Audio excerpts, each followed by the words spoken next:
Kelbua Jonathan ya pangta lok bangai baca jenjar namar jonga yami ngas ngau sen hangi ngatang marwe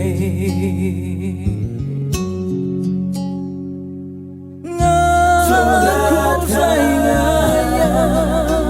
namar jong mi Jonathan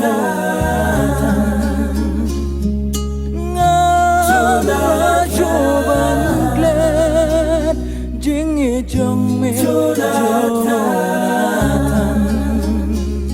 miya namar jong na lok bait ye Jonathan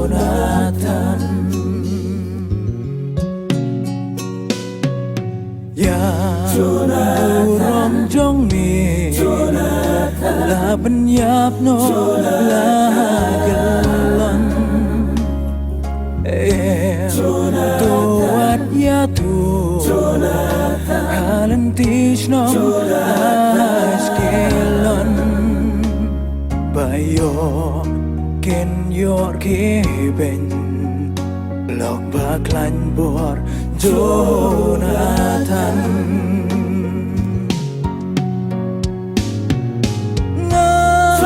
aku sayang namar jong mi Jonathan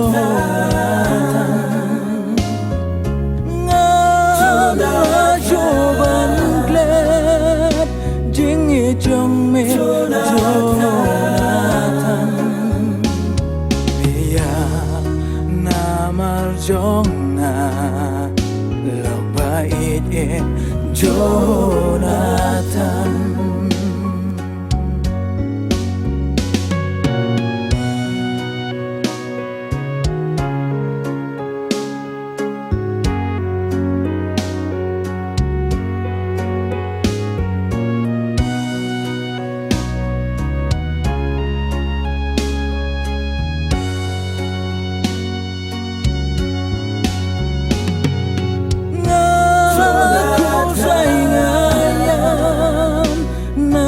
jong mi Jonathan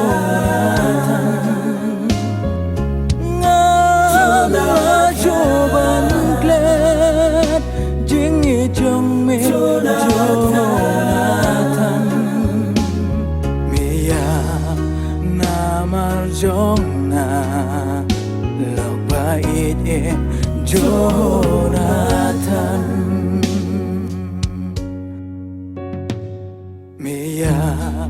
namar jong na lok bait ye Jonathan